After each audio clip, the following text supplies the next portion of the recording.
ಇದು ಹೆಚ್ಚು ಅರ್ಥಪೂರ್ಣ. ಯಾಕಂದ್ರೆ ವಚನಗಳು ಇಲ್ದೇನೆ ಪ್ರಭುಲಿಂಗ ಲೀಲೆಯನ್ನು ಲಕ್ಷಿಸೋದು ಅಷ್ಟು ಸರಿ ಒಂದು ಕ್ರಮ ಅಲ್ಲ ಅನ್ನೋದು ನನ್ನ ಅಭಿಪ್ರಾಯ. ಯಾಕಂದ್ರೆ ನಾನು ಈಗಾಗಲೇ ನಿಮ್ಗೆ ಹೇಳ್ತಾ ಬಂದಂಗ ಪ್ರಭುಲಿಂಗ ಲೀಲೆಯಲ್ಲಿ ಚಾಮರಸ ಏನು ವಚನಗಳನ್ನು ಕೊಟ್ಟಾನೋ ಆ ವಚನಗಳ ಒಂದು ವಿಷಯವನ್ನೇ ವಸ್ತುವನ್ನೇ ತಾನು ಚರ್ಚಿಸ್ತೀನಿ ಅಂತ ಸಾಂಕೇತಿಕವಾಗಿ ಆ ವಚನಗಳನ್ನು ಕೊಟ್ಟಾನ. ಆದರೂ ಕೂಡ ಈಗಾಗಲೇ ಅವ ಬಹಳಷ್ಟು ಮುಖ್ಯ ಅಂಶಗಳನ್ನು ಭಾಳ ಹೇಳುವಂಗ ಅದನ್ನು ಹೇಳ್ಯಾನಂತ ಹಂಗೆ ನನಗೆ ಅದನ್ನ ಡೌನ್ಲೋಡ್ ಮಾಡ್ಕೊಳ್ಳೋ ಪ್ರಸಂಗ ಇಲ್ಲ. ಯಾಕಂದ್ರೆ ನನ್ನ ಹತ್ತಿರ ಬಸವಣ್ಣರ ಒಂದು ಪುಸ್ತಕ ಅನ್ನೋದ್ರಿಂದಾಗಿ ಅದು ಯಾರಿಗೆ ಆ ಒಂದು ಇದನ್ನ ಡೌನ್ಲೋಡ್ ಮಾಡ್ಕೊಂಡು ಅದಿದ್ರೆ ನನಗೆ ಅದು ಬರ್ತದೆ ಇಲ್ಲ ಗೊತ್ತಿಲ್ಲ, ಹಾಗಿದ್ರೆ ಮಾಡ್ಕೋಬಹುದು ಅಂತ. ಯಾಕಂದ್ರೆ ಬಹಳ ಸುಂದರವಾಗಿ ಅದು ಮೂಡಿ ಬಂದದ ಅಲ್ಲಿ. ಇನ್ನು ಎರಡನೇ ವಿಷಯ ಏನು ಅಂತಂದ್ರೆ, ಮೊನ್ನೆ ನಮ್ಮ ಮಗಳು ಹೇಳಿದ್ರು ನೋಡ್ರಿ, ಈ ಅಧ್ಯಾತ್ಮವನ್ನ ಅಥವಾ ಆತ್ಮಜ್ಞಾನವನ್ನ ಅದರ ಭಾಗವಾಗಿ ಪ್ರಭುಲಿಂಗ ಲೀಲೆಯನ್ನ ಲೌಕಿಕ ನೆಲೆಯಲ್ಲಿ ಅಂದ್ರೆ ಸ್ಥೂಲ ಜಗತ್ತಿನ ಒಂದು ಆಧಾರದಲ್ಲಿ ಗ್ರಹಿಸೋದ್ರಿಂದ ತಪ್ಪುಗಳಾಗ್ತಾವ ಅನ್ನೋದು ಸರಿನೇ ಅಲ್ಲ. ಯಾಕಂದ್ರೆ ಈ ಒಂದು ಪ್ರಭುಲಿಂಗ ಲೀಲೆಯ ವಸ್ತುವೇ ಅದು ಶಿವಯೋಗದ ಒಂದು ವಸ್ತು. ಹೀಗಾಗಿ ಚಾಮರಸ ಆ ಪ್ರಭುಲಿಂಗ ಲೀಲೆಯಲ್ಲಿ ಶಿವಯೋಗದ ವಸ್ತುವನ್ನ ಸಾಂಕೇತಿಕವಾಗಿ ಅಥವಾ ಒಂದು ಈ ಸಂಕೇತಗಳ ಸರಮಾಲೆಯ ರೂಪದಲ್ಲಿ ಅದನ್ನ ಹೇಳ್ಯಾನ. ಹೀಗಾಗಿ ನಾವು ಅದನ್ನ ಪ್ರಭುಲಿಂಗ ಲೀಲೆಯನ್ನು ಲಕ್ಷಿಸಬೇಕಾದ್ರೆ ಅದೇನಾಗ್ತದ ಅಂತಂದ್ರೆ, ನಾವು ಸ್ಥೂಲ ಜಗತ್ತಿನಲ್ಲಿ ಅದನ್ನು ಲಕ್ಷಿಸಿದ್ರೆ ವ್ಯತ್ಯಾಸಗಳಾಗ್ತವೆ. ಹಾಗೇನೆ ಈ ಒಂದು ಭೌತಿಕ ಒಂದು ಜಗತ್ತನ್ನ ದೂರಿಟ್ಟು ಸೂಕ್ಷ್ಮ ಮತ್ತು ಕಾರಣ ಜಗತ್ತಿಗೆ ಸಂಬಂಧಿಸಿದಂಗೆ ನಾವು ಈ ಪ್ರಭುಲಿಂಗ ಲೀಲೆಯನ್ನ ಅರ್ಥೈಸಿದ್ರೆ ಬಹಳಷ್ಟು ಸುಂದರವಾದಂತ ಒಂದು ಅರ್ಥ ಮೂಡಿ ಬರ್ತದೆ. ಪ್ರಾರಂಭದಾಗ ಈಗೂ ಹೇಳೇನಿ, ಮಾಯಾ ಸಂಪುಟ ಹೇಳುವಾಗಲೂ ಹೇಳೇನಿ. ಅದೇನು ಅಂತಂದ್ರೆ, ಪ್ರಭುಲಿಂಗ ಲೀಲೆ ರಾಮಾಯಣ ಮತ್ತು ಮಹಾಭಾರತ ಈ ಎರಡೂಗಳ ಒಂದು ಒಟ್ಟುಗೂಡುವಿಕೆ ಅಷ್ಟ ಅಲ್ಲದೆ ಅದು ಸಮಗ್ರ ಶಿವಯೋಗವನ್ನು ಎಷ್ಟೊಂದು ಪರಿಣಾಮಕಾರಿಯಾಗಿ ಮತ್ತು ಎಷ್ಟೊಂದು ಸಂಕ್ಷಿಪ್ತವಾಗಿ, ಯಾಕಂದ್ರೆ ರಾಮಾಯಣ ಮಹಾಭಾರತಗಳ ಪದ್ಯಗಳನ್ನು ನೋಡಿ 1111 ಪದ್ಯಗಳಲ್ಲಿ ಏನು ಚಾಮರಸ ಒಡಮೂಡಿಸ ನೋಡಿ, ಅದು ಚಾಮರಸನ ಪ್ರತಿಭೆಗೆ ಹಿಡಿದ ಒಂದು ಕನ್ನಡಿ. ಆ ಒಂದು ಪ್ರಭುಲಿಂಗ ಲೀಲೆಯನ್ನು ನಾವು ಇನ್ಕತ್ತಕ್ಕ ಅದ ಒಂದು ಅರ್ಥದಲ್ಲೇನೆ ಕೇಳ್ತಾ ಬಂದದ್ದು. ಏನ್ ಸಮಸ್ಯೆ ಬರ್ತದಂತಂದ್ರೆ, ಈ ಇತ್ತೀಚೆಗೆ ಏನಾಗಿದೆ ಅಂದ್ರೆ, ಇತ್ತೀಚೆಗೆ ಒಂದೆರಡು ಶತಮಾನಗಳಲ್ಲಿ ನಮಗೆ ಈ ಪಾಶ್ಚಾತ್ಯ ಒಂದು ಸಾಹಿತ್ಯದ ಪರಿಣಾಮ ಜಾಸ್ತಿ ಆಗ್ತದೆ. ಅದರಿಂದ ಎರಡೂ ಒಂದು ಅಂಶಗಳನ್ನು ಆಗ್ತಾವ ನೋಡಿ. ಒಂದು ವೈಜ್ಞಾನಿಕ ಹಿನ್ನೆಲೆಯಲ್ಲಿ ಏನೋ ಒಂದು ಶಬ್ದ ಉಪಯೋಗಿಸ್ತಾರೆ, ಅದಕ್ಕಿಂತ ಸೈಂಟಿಫಿಕ್ ಅಂತ ಉಪಯೋಗಿಸಿದ್ರೆ ಸರಿ ಇರ್ತದೆ. ಯಾಕಂದ್ರೆ ಸೈನ್ಸ್ ಈ ಶಬ್ದದ ಅರ್ಥ ವಿಜ್ಞಾನ ಅಲ್ಲ, ಆದ್ರೆ ಅದು ಅದೇ ಶಬ್ದದ ರೂಪದಲ್ಲಿ ಬಳಕೆ ಆಗ್ತದೆ ಅನ್ನೋದ್ರಿಂದಾಗಿ ವೈಜ್ಞಾನಿಕ ಅಂದ್ರೆ ಸೈಂಟಿಫಿಕ್ ಅನ್ನೋ ಒಂದು ಅರ್ಥದಲ್ಲಿ ಬರೋ ಉಪಯೋಗ ಜಾಸ್ತಿ ಆಗಿರ್ತಿರೋ ಕಾರಣದಿಂದಾಗಿ ವೈಜ್ಞಾನಿಕ ನೆಲೆಯಲ್ಲಿ ನಾವು ಇವುಗಳನ್ನ ಲಕ್ಷಿಸಬೇಕು ಅಂತ ಬಹಳ ಜನ ಅನ್ಕೋತ ಬರ್ತಾರೆ ನೋಡಿ. ನಿಮಗೆ ಆಶ್ಚರ್ಯ ಅನಿಸ್ತದನೋ ಏನೋ ಗೊತ್ತಿಲ್ಲ, ಏನು ಅಂದ್ರೆ ಈ ಆತ್ಮಜ್ಞಾನಕ್ಕನ ವಿಜ್ಞಾನ ಅಂತ ಕರೆದಾರ ಅವ್ರು. ಈ ಶಬ್ದಗಳು ಭಗವದ್ಗೀತಾದೊಳಗೆ ಮತ್ತು ಇನ್ನು ಕೆಲವೊಂದಿಷ್ಟು ಇದ್ರಾಗ ಬರ್ತಾವ ಏನು ಕೃತಿಗಳಲ್ಲಿ. ಈ ಒಂದು ಶಬ್ದ ಏನದ ನೋಡ್ರಿ, ಇದು ಈ ವಿಜ್ಞಾನ ಅನ್ನೋ ಬದಲಾಗಿ ನಾವು ಸೈನ್ಸ್ ಅಂತ ಉಪಯೋಗಿಸಿದ್ರೆ ಸೈನ್ಸ್ ಇದಕ್ಕೆ ಅನ್ವಯ ಆಗೋದಿಲ್ಲ. ಕಾರಣ ಏನು ಅಂತಂದ್ರೆ ಆತ್ಮಜ್ಞಾನ ಅಥವಾ ಶಿವಯೋಗಾಚರಣೆಗೆ ಪ್ರಥಮ ಒಂದು ಆದ್ಯತೆಯೇ ಏನು ಅಂತಂದ್ರೆ ಮನೋಲಯ. ಮನೋಲಯ ಪ್ರಥಮ ಆದ್ಯತೆ ಅನ್ನೋ ಕಾರಣದಿಂದಾಗಿ ಮನೋಲಯ ಶಿವಯೋಗದ ಪ್ರಥಮ ಆದ್ಯತೆ ಇರುವುದರಿಂದಾಗಿ ಮತ್ತು ಸೈನ್ಸ್ ಪಂಚ ಜ್ಞಾನೇಂದ್ರಿಯಗಳಿಗೆ ಸೀಮಿತವಾಗಿರುವುದರಿಂದಾಗಿ ಯಾವುದು ಒಂದು ಕಡೆ ಇಲ್ಲವೋ ಮತ್ತೊಂದು ಕಡೆ ಅದನೋ ಹಾಗ ಈ ಎರಡನ್ನೂ ಒಂದು ಕಡೆ ಇಲ್ಲಕ ಆಗೋದಿಲ್ಲ. ಹಿಂಗಾಗಿ ಬಹಳ ಸಲ ಏನಾಗ್ತದೆ ಅಂತಂದ್ರೆ ಈ ಪ್ರಭುಲಿಂಗ ಲೀಲೆಯನ್ನು ಕೂಡ ನಾವು ಸೈಂಟಿಫಿಕ್ ಆಗಿ ತಗೊಳ್ತಾ ಹೋದ್ರ ಅರ್ಥ ವ್ಯತ್ಯಾಸ ಆಗ್ತಾ ಹೋಗ್ತದೆ.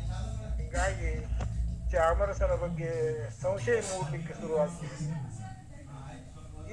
ಇನ್ನೊಂದು ವಿಷಯ ಏನ್ ಹೇಳುದು ಅಂತಂದ್ರೆ ಇದ್ರ ಜೊತೆಗೆ ಇದಕ್ಕೆ ಸಂಬಂಧಿಸಿದಂಗ ಈ ಒಂದು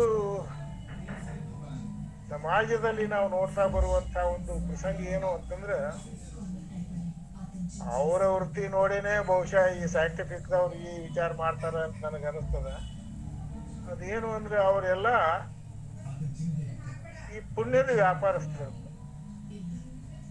ಪುಣ್ಯದ ವ್ಯಾಪಾರಸ್ಥರಂತ ಅದರ ಅರ್ಥ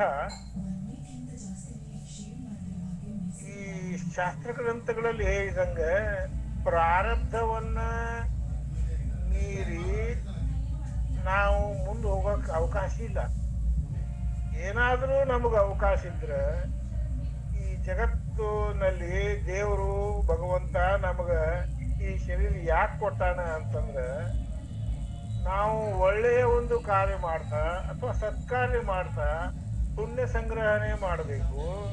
ಪುಣ್ಯ ಸಂಗ್ರಹ ಮಾಡುವುದರಿಂದಾಗಿ ಆ ಒಂದು ಪುಣ್ಯದ ಆಧಿಕ್ಯದಿಂದಾಗಿ ಮುಂದಿನ ಜನ್ಮಗಳಲ್ಲಿ ಅದು ನಮಗ ಈ ಶಿವಯೋಗದ ಗುರು ಸಿಗ್ತಾನೆ ಅಂತ ಲಕ್ಷಿಸುತ್ತಾ ನಮಗೆ ಈ ಜನ್ಮ ಬಂದ ಮಾಡೀವಿ.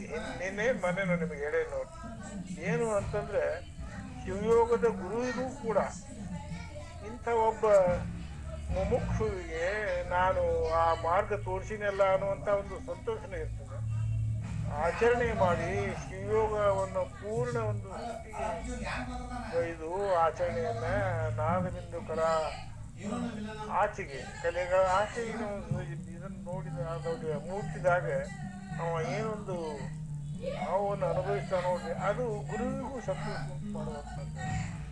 ಹಂಗ ಈ ನಾವು ನೋಡುದು ಏನಾಗ್ತದ ಅಂತಂದ್ರೆ ಈ ಪುಣ್ಯದ ವ್ಯಾಪಾರಸ್ಥರು ಸ್ವಲ್ಪ ನಿಮ್ಗೆ ಇನ್ನೊಂದು ಸ್ವಲ್ಪ ಸ್ಪಷ್ಟವಾಗಿ ಹೇಳ್ತೀನಿ ನೋಡ್ರಿ. ಈ ಪುಣ್ಯದ ವ್ಯಾಪಾರಸ್ಥರು ಅಂತಂದ್ರೆ ನೀವು ಯಾವುದೇ ಒಂದು ಇದಕ್ಕೆ ಹೋಗಿ ಜಾಗಕ್ಕೆ ಹೋಗ್ರಿ, ಅಲ್ಲಿ ನಿಮಗೆ ಒಂದು ಆರತಿ ಬೆಳಗ್ಲಕ್ಕೆ ಅವಕಾಶ ಕೊಡ್ತಾರೆ, ಇಲ್ಲಾರ ಯಾವ್ದಾದ್ರು ಒಂದು ಸ್ತೋತ್ರ ಹೇಳಕ್ ಅವಕಾಶ ಕೊಡ್ತಾರೆ, ಇಲ್ಲಾರ ನಿಮಗೆ ಒಂದು ಕಾಯಿ ಹೊಡಿಲಿಕ್ಕೆ ಅವಕಾಶ ಕೊಡ್ತಾರೆ, ಮತ್ತಿಂದ ಒಂದು ಇದನ್ನ ಪೂಜಾ ಮಾಡ್ಲಿಕ್ಕೆ ಅವಕಾಶ ಕೊಡ್ತಾರೆ. ಪ್ರತಿಯೊಂದಕ್ಕೂ ಒಂದೊಂದು ಧಾರಣೆ. ಕಾಯಿ ಹೊಡೆದ್ರೆ ನಿಮಗೆ ಎಷ್ಟು ಪುಣ್ಯ ಬರ್ತತಿ, ಕರ್ಪೂರ ಬೆಳಗಿದ್ರೆ ಎಷ್ಟು ಪುಣ್ಯ ಬರ್ತತಿ, ನಿಮಗೆ ಈ ಒಂದು ಸ್ತೋತ್ರ ಮಾಡಿದ್ರೆ ಎಷ್ಟು ಪುಣ್ಯ ಬರ್ತತಿ, ಇಂಥ ಒಂದು ಪೂಜಾ ಮಾಡಿಸಿದ್ರೆ ಇಂಥ ಒಂದು ಇದು ಕಾರ್ಯಕ್ರಮ ಮಾಡಿಸಿದ್ರೆ ನಿಮ್ಗೆ ಎಷ್ಟು ಪುಣ್ಯ ಬರ್ತತಿ. ಹಿಂಗೆ ಈ ನಮ್ಮ ದೇಶದಾಗ ಪುಣ್ಯದ ವ್ಯಾಪಾರಸ್ಥರೇ ಭಾಳ ಬರುತ್ತೆ. ಈ ಪುಣ್ಯದ ವ್ಯಾಪಾರಸ್ಥರನ್ನ ನೋಡೇನೆ ಬಹಳ ಜನ ಏನ್ ಮಾಡ್ಯಾರಂದ್ರೆ ಅವ್ರ ಮ್ಯಾಲಿನ ಸಿಟ್ಟ ನಮ್ಮ ಶಿವಯೋಗಿಗಳ ಮ್ಯಾಲ ಲಕ್ಷಿಸಕ್ಕೆ ಇಷ್ಟಪಡ್ತಾರೆ ನೋಡಿ. ನಿಜವಾಗಿಯೂ ನಮ್ಮ ಶಿವಯೋಗಿ ಅದನ್ನ ಏನಿಲ್ಲ, ನಾನಾವ ಕರ್ಮಂಗಳ ಮಾಡಿದರೆಯೂ ಆ ಕರ್ಮ ಫಲಭೋಗವ ನೀ ಕಡುವೆ ಎಂಬುದ ನಾನು ಬಲ್ಲೆನು ಬಸವಣ್ಣವರೇ ಹೇಳ್ಯಾರ ಅನ್ನೋದ್ರಿಂದಾಗಿ ಇನ್ನು ಮತ್ತೇನ ಇಲ್ಲ. ಹಿಂಗ ಈ ಸತ್ಕಾರ್ಯ ಮಾಡ್ತಾ ಮಾಡ್ತಾ ಒಂದು ಇದನ್ನ ಮಾಡೋದು ಒಂದು ಈ ದೇಹವನ್ನ ಈ ಅಥವಾ ಈ ಜನ್ಮವನ್ನು ನಾವು ದೇಹ ಸವಿಸ್ತಾ ಜನ್ಮವನ್ನು ನಾವು ದಾಟಿದ್ವು ಅಂತಂದ್ರೆ ನಿಜವಾಗಿಯೂ ನಮಗ್ ಮುಂದಿನ ಜನ್ಮಗಳಲ್ಲಿ ಒಳ್ಳೇದು ಆಗ್ಬೋದು. ಖರೆ ಬಹಳ ಜನ ಎಲ್ಲಿ ಜನ್ಮ ಎಲ್ಲಿ ಒಂದು ಇದು ಸತ್ಕಾರ್ಯ ಈಗ ಏನು ಬರ್ತದೋ ಅದ ಖರೆ ಅಂತಂದ್ರೆ ಅದು ಅವ್ರಿಗೇನು ಬರ್ತದ ನೋಡಿ. ಹಿಂಗಾಗಿ ಆ ಒಂದು ನೆಲೆಯಲ್ಲಿ ಆ ಹಿನ್ನೆಲೆಯಲ್ಲಿ ಈ ಆತ್ಮಜ್ಞಾನವನ್ನ ಅದಕ್ಕೆ ಸಂಬಂಧಿಸಿದಂತ ಶಿವಯೋಗವನ್ನ ಅದನ್ನು ಪ್ರತಿಪಾದಿಸುತ್ತಿರುವಂತ ಚಾಮರಸನ ಪ್ರಭುಲಿಂಗ ಲೀಲೆಯನ್ನ ನಾವು ಹಂಗ ನೋಡಿದ್ರೆ ಅದು ವ್ಯತ್ಯಾಸ ಆಗ್ತದೆ. ನಾ ಏನ್ ಹೇಳ್ತೇನೆ ನೋಡ್ರಿ, ಇದು ನನ್ನ ಒಂದು ಭಾವ ಅಲ್ಲ, ಇದು ನಿಜವಾಗಿಯೂ ನಮ್ಮ ಗುರುಗಳು ನನಗೆ ಮಾರ್ಗದರ್ಶನ ಮಾಡಿದ್ದ ಕಾರಣದಿಂದಾಗಿ ನಾ ಇದನ್ನ ಹೇಳಲಿಕ್ಕೆ ಸಾಧ್ಯ ಇದೆ. ಇಲ್ಲ ಇದನ್ನೇನು ಹೇಳಲಿಕ್ಕೆ ಸಾಧ್ಯ ಇತ್ತು, ಅವಕಾಶ ಇದ್ದಿದ್ದಿಲ್ಲ ನೋಡ್ರಿ.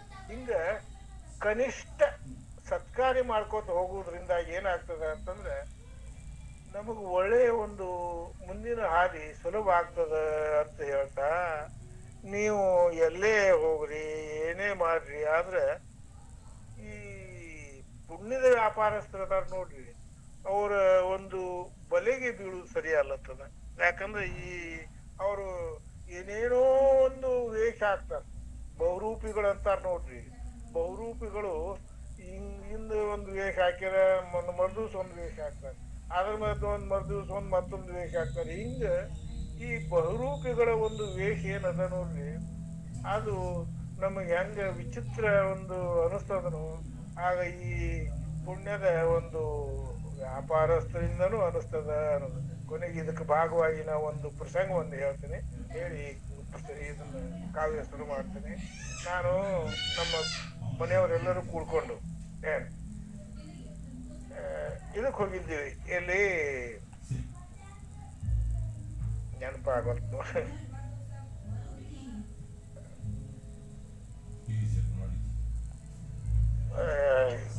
ಒಡಿಶಾದ ಪುರಿ ಜಗನ್ನಾಥನ ದೇವಾಲಯ ಬರ್ತದ ನೋಡ್ರಿ, ಅಲ್ಲಿ ಹೋಗಿದ್ದೀವಿ ಅಂತಂದ. ಅಲ್ಲಿ ಹೋಗಿ ನಾವು ಒಬ್ಬ ಗೈಡನ್ನ ಹಿಡ್ದೀವಿ. ಗೈಡ್ ಕಂಡೀಷನ್ ಅಂತಂದ, ಅದೇನು ಅಂತಂದ್ರೆ ನಾವು ಅವಾಗ ಆ ಕಾಲಕ್ಕನ ಈಗ ಒಂದು 20 ವರ್ಷ ಆಗಿ ಹೋಗ್ತಿ. ಈಗ ಆ ಕಾಲಕ್ಕ ನಾವು 600 ರೂಪಾಯಿ ಕೊಡ್ತೀವಂತ ಹೇಳಿ ಅವ್ನ ಕಂಡೀಷನ್ ಹಾಕಿದ್ವಿ. ಹಾಕಿ 2 ಕಂಡೀಷನ್ ಅವಾಗ, ಒಂದು ಅಡ್ಗಿ ಮನೆಯೊಳಗೆ ಯಾರನ್ನೂ ಬಿಡುವುದಿಲ್ಲ, ಅವರು ನಮ್ಮನ್ನ ಕರ್ಕೊಂಡು ಹೋಗ್ಬೇಕು. ಎರಡನೇದು ನಮಗ ನೇರವಾಗಿ ಗರ್ಭಗುಡಿ ಕರ್ಕೊಂಡು ಹೋಗ್ಬೇಕು ಅಂತ ಹೇಳಿ. ನೀವು ನೋಡ್ಯಾರಿ ನೋಡಿ, ಬರೀ ನಾನು ಹಿಂದೆ ಬರೋದು ಅಷ್ಟ ಮಾಡ್ರಿ ಅಂತ ಹೇಳಿದವು. ನಾನು ಹಿಂದೆ ಬರೋದು ಅಷ್ಟ ಮಾಡ್ರಿ, ನಿಮಗೆ ಎಲ್ಲನೂ ತೋರಿಸ್ತೀನಿ, ನೀವು ನಿಶ್ಚಿಂತೆಯಾಗಿ ಬಂದ್ರಿ ಅಂತ ಹೇಳಿದ. ಹಂಗ ಮಾಡಿದ. ಕಡಿಕ ಗರ್ಭಗುಡಿಗೆ ಹೋಗಿ ನಾವು ಹೊರಗೆ ಬರುವಾಗ ಆ ದೀಪಸ್ತಂಭದ ಕೆಳಗೆ ಒಂದು 35-40 ಜನ ಕೂತಿದ್ರು. ಟೈಲ್ ಇದನ್ ಮೇಲೆ ಹೆಗಲ ಮೇಲೆ ಹಾಕೊಂಡು ಕೂತಿದ್ರು. ಅವ್ನು ನಮ್ಮ ಗೈಡ್ ಅಷ್ಟೊತ್ತಿಗೆ ನಮ್ಗೆ ಬಹಳ ಆತ್ಮೀಯ ಆಗಿಬಿಟ್ಟಿದ್ದವ. ಅವನ್ ಕೇಳಿ ನಾನು, ಅವರೆಲ್ಲ ಊಟಕ್ಕೆ ಕರಿಯ ತೇಕೆಸಿ ಹಾಕಿ ಯಾರೇ ಕರೀಲಿ ತೇಕೆಸಿ ಕೂತಾರನು ಅಂತ ಕೇಳಿ, ಇದೇನ್ರಿ ಅಂತಂದ. ಅವರೆಲ್ಲರೂ ಕೋಟ್ಯಾಧೀಶರು. ಸಾಮಾನ್ಯ ಒಬ್ಬ ಒಂದು ಪೂಜಾರಿ ಅಂತೆ ಕಾಣ್ತಾ ಇದ್ದಂತ ಅವರೆಲ್ಲರೂ ಕೋಟ್ಯಾಧೀಶರದಾರ. ಅವ್ರು ಯಾರು ನಿಮ್ಮ ಊಟ ಕರ್ರಿ ಅಂತ ಅವ್ರು ಕೇಳೋದೇ ಇಲ್ಲ ಅಂತ ಹೇಳಿ. ಹಂಗೈತಿ ನೋಡ್ರಿ. ಈ ಭಾವ ಏನದ ನೋಡ್ರಿ, ನಮ್ಮ ದೇಶದಾಗ ಬಹಳಷ್ಟು ಸಲ ನಿಜವಾದ ಧರ್ಮವನ್ನ ಅಂದ್ರೆ ಪರಿಪೂರ್ಣತೆಯೆಡೆಗೆ ಕ್ರಮಿಸುವ ಕ್ರಿಯೆಯೇ ಧರ್ಮ ಅಂತ ಏನು ಈ ಶಾಸ್ತ್ರ ಗ್ರಂಥಗಳಲ್ಲಿ ಹೇಳ್ಯಾರ ನೋಡ್ರಿ, ಅದನ್ನ ತಪ್ಪಾಗಿ ತಿಳ್ಕೊಳ್ಳುವಂತ ಇದು ಆಗ್ತದ ಅನ್ನುವಂತ ಮಾತನ್ನು ಹೇಳ್ತಾ ನಾನು ಈಗ ಪಠ್ಯಕ್ಕೆ ಮತ್ತೆ ಹೋಗ್ತೀನಿ. ನಿನ್ನೆ ನಾವು 3ನೇ ಪದ್ಯವನ್ನು ಓದಿದ್ದೀವಿ ನೋಡ್ರಿ. ಅದೇನು ಅಂತಂದ್ರೆ, ಒಡವೆಯಲ್ಲಿ ನೆರೆ ಗುಪ್ತ ಭಕ್ತಿಯ ಲಡಗಿ ದೈಕ್ಯ ಸ್ಥಳ ಸಮಾಧಿಯ ನೊಡರಿಸಿದ ನಜಗಣ್ಣನೆಂಬ ಮಹಾತ್ಮನಾಥಂಗೆ ಒಡನೆ ಹುಟ್ಟಿದಳೊಬ್ಬಳವರಿಗೆ ಅರಿಯದೆ ಕಡು ಕತಿಯ ದಿವಸಗಳಲ್ಲಿ ಅಲ್ಲಮ ನಡೆದು ಬಂದನು ಮಾಣಿಸಲು ಮುಕ್ತಾಯ ಮನದಳದ ಅಂತ ಈ 3ನೇ ಪದ್ಯ ನಾವು ನೋಡಿದ್ದೀವಿ. ಇದನ್ನ ಅಲ್ಲಿ 2 ಭಾಗಗಳು. ಒಂದು ಮೋಕ್ಷವನ್ನ ಪಡೆದಂತ ಅಥವಾ ಕೊನೆಯ ಒಂದು ಸ್ಥಿತಿಯನ್ನು ಸಾಧಿಸಿದಂತ ಜೀವಾತ್ಮ ಪರಮಾತ್ಮರ ಒಂದು ಸಮರಸವನ್ನು ಸಾಧಿಸಿದಂತ ಅಜಗಣ್ಣ ಒಂದು ಕಡೆಗೆ, ಆ ಏನನ್ನೂ ಮಾಡಿಲಾರದಂತ ಕೇವಲ ಲೋಕಜೀವಿಯಾಗಿ ಅಜಗಣ್ಣನ ಒಂದು ಪ್ರೀತಿಯಿಂದ, ಅಣ್ಣನ ಒಂದು ಪ್ರೀತಿಯಿಂದ ಬಂದಂತ ಒಬ್ಬ ಹೆಣ್ಣು ಮಗಳು ಮುಕ್ತಾಯಕ್ಕ, ಇವರ ನಡುವಿನ ಒಂದು ಇದು ಏನದ ಅನ್ನೋದನ್ನ ಅವ ಅಜಗಣ್ಣ ದೇಹ ಬಿಟ್ಟಿರ್ತಾರ. ದೇಹ ಬಿಟ್ಟು ಮುಕ್ತಾಯಕ್ಕೆ ಹೇಳಿರುವುದಿಲ್ಲ ಅನ್ನುವಂತ ತಕರಾರು ಹಾಕಿದ್ವು ಐತಿ ಅಂತ ಆ ಜಾಗದಾಗ ಅಲ್ಲಮ್ಮ ಪ್ರಭುಗಳು ಅವರನ್ನ ಭೇಟಿ ಆಗ್ಲಿಕ್ಕೆ ಬರ್ತಾರ ಅಂತ ಈ ನಿನ್ನೆ ಹೇಳಿ ನೋಡ್ರಿ. ಏನು ಇವತ್ತ ಮತ್ತೊಂದು ಪದ್ಯ. ಬರಲುಮಿಗೆ ಕಾಣು ಸಲಿಸಲೆ ಸತ್ಕರಿಸಿ ವಂದಿಸಿ ತನ್ನ ಚಿಂತೆಯ ಪರಿಹರಿಸುವಂತಪ್ಪನೊಬ್ಬ ಮಹಾತ್ಮನೀ ನನಗೆ ದೊರಕಿದೆಯಲ ಎನ್ನ ಪುಣ್ಯಕ್ಕೆ ಸರಿಯ ದಾರಿನು ತಲ್ಲಮ ಪ್ರಭು ಬರಲು ಮುಕ್ತಾಯಿಗಳು ಪರಿಣಮಿಸಿದರು ಭಕ್ತಿಯಲ್ಲಿ ಅಂತ. ಅಲ್ಲಿ ಬಹಳ ದುಃಖ ಆಗಿದೆ ಮುಕ್ತಾಯಕ್ಕನವ್ರಿಗೆ. ಅದೇನು ಅಂತಂದ್ರೆ, ಅಣ್ಣ ನನಗೆ ಅತ್ಯಂತ ಒಂದು ಪ್ರೀತಿಯ ಅಣ್ಣ, ಮಾರ್ಗದರ್ಶಕ, ನನಗೆ ಎಲ್ಲವೂ ಆಗಿದ್ದ. ಹೀಗಿದ್ದಾಗ ನನಗೆ ಏನೂ ಸೂಚನಾ ಇಲ್ದನ ಹೋಗಿಬಿಟ್ಟಾನಲ್ಲ, ಹಿಂಗಾಗಬಾರ್ದು ಅಂತ ಮುಕ್ತಾಯಕ್ಕ ಒಂದು ಮನದ ಅಳಲನ್ನ ಹಿಡಿದು ಲಕ್ಷಿಸ್ತಾ ಅಲ್ಲಮ್ಮ ಪ್ರಭುಗಳು ಅಲ್ಲಿ ಬರ್ತಾರ ಅಂತ ಚಾಮರ್ಸನ ಒಂದು ಅಭಿಪ್ರಾಯ. ಹಾಗಾಗಿ ಚಿಂತೆಯ ಪರಿಹರಿಸುವಂತಪ್ಪನೊಬ್ಬ ಮಹಾತ್ಮನು ನೋಡ್ರಿ, ನನ್ನ ಚಿಂತೆಯನ್ನ, ನನ್ನ ಚಿಂತೆ ಅಣ್ಣ ನನಗೆ ಹೇಳ್ದ ಹೋಗ್ಯಾನ. ನನಗಾಗುವ ದುಃಖವನ್ನ, ನನ್ನ ಒಂದು ಅಸಂತೋಷವನ್ನ ಕಡಿಮೆ ಮಾಡ್ಲಿಕ್ಕೆ ಒಬ್ಬ ನನಗೆ ಭೇಟಿ ಆಗ್ಲಾಕ್ ಬಂದ. ಅವನ ಮಾತಿನಿಂದಲೇ ಕನಿಷ್ಠ ನಾನು ಒಂದಿಷ್ಟು ಸಾಂತ್ವನನ್ನು ಪಡ್ಕೊಳಕ್ ಸಾಧ್ಯ ಐತಿ ಅಂತ ಮುಕ್ತಾಯಕ್ಕನವರು ತಿಳ್ಕೊಂಡ್ರು ಅಂತ ಈ ಚಾಮರ್ಸ್ ಹೇಳ್ತಾರೆ. ಬರಲುಮಿಗೆ ಕಾಣುತ್ತಲೇ ಸತ್ಕರಿಸಿ ವಂದಿಸಿ, ಪ್ರಭುಗಳು ಬಂದಾಗ ಅವರನ್ನ ಸತ್ಕರಿಸಿದೆ ಮತ್ತು ಅವ್ರಿಗೆ ವಂದಿಸಿ ತನ್ನ ಚಿಂತೆಯ ಪರಿಹರಿಸುವಂತಪ್ಪನೊಬ್ಬ ನೋಡ್ರಿ, ತನ್ನ ದುಃಖವನ್ನ ಚಿಂತೆಯನ್ನ ಪರಿಹರಿಸುವಂತವ, ಎಲ್ಲಿ ಮಾಡುವಂತ ಒಬ್ಬ ಮಹಾತ್ಮ ನನಗೆ ಬಂದ. ನೀ ನನಗೆ ದೊರಕಿದೆಯಲ್ಲ ಎನ್ನ ಪುಣ್ಯಕ್ಕೆ ನೋಡಿ, ನನ್ನ ಪುಣ್ಯದ ಕಾರಣದಿಂದಾಗಿ ಅವ ಬಂದು. ಇಲ್ಲಾದ್ರೆ ಎಷ್ಟೋ ಸಲ ಏನಾಗ್ತದಂದ್ರೆ ನಮ್ಮ ಒಂದು ಪ್ರಾರಬ್ಧನೆ ಬಹಳಷ್ಟು ಕಠೋರ ಇತ್ತಂದ್ರೆ ನಮಗೆ ಇಂಥವ್ರು ಬರುದೇ ಇಲ್ಲ. ಅದೇನು ಹೆಂಗ ಆಗ್ತದೆ ಏನದ ಹೇಳಕ ಬರ್ತಂದ. ಅದೇ ಹೇಳಿಲ್ಲ, ಅಷ್ಟಮದಗಳು, ಸಪ್ತ ವ್ಯಸನಗಳು, ಅರಕೆಡ್ಡವ್ರಗ ಅವು ಏನ್ ಮಾಡಿರ್ತಾವಂದ್ರೆ ಸುತ್ತ ಹಾಕಿರ್ತಾವ. ಸುತ್ತ ಹಾಕಿ ನಮ್ಮನ್ನ ಕಟ್ಟಿ ಹಾಕಿರ್ತಾವ. ಅಂತ ಪ್ರಸಂಗದಾಗ ಅಂಥವ್ರಿಗೆ ಈ ಪ್ರಭುಗಳ ದರ್ಶನ ಆಗೋ ಪ್ರಸಂಗದ ಇಲ್ಲ. ಹಂಗ ದೊರಕಿದೆಯಲ್ಲ ಎನ್ನ ಪುಣ್ಯಕ್ಕೆ ಸರಿಯದಾನೆನ್ನುತ್ತ ಅಲ್ಲಮ ಪ್ರಭು ಬರಲು ಮುಕ್ತಾಯಿಗಳು ಪರಿಣಮಿಸಿದರು ಭಕ್ತಿಯನ್ನು. ಭಕ್ತಿಯಿಂದ ಪ್ರಭುಗಳನ್ನ ಮುಕ್ತಾಯಕ್ಕನವರು ಸ್ವಾಗತಿಸ್ತಾರೆ, ನಮಸ್ಕಾರ ಮಾಡ್ತಾರೆ. ಮುಂದಿನ ಪದ್ಯ ನೋಡಿ. ತಾಯೇ ತಾಯೇ ಭಕ್ತರಿಗುಂಟೆ ಚಿಂತೆ.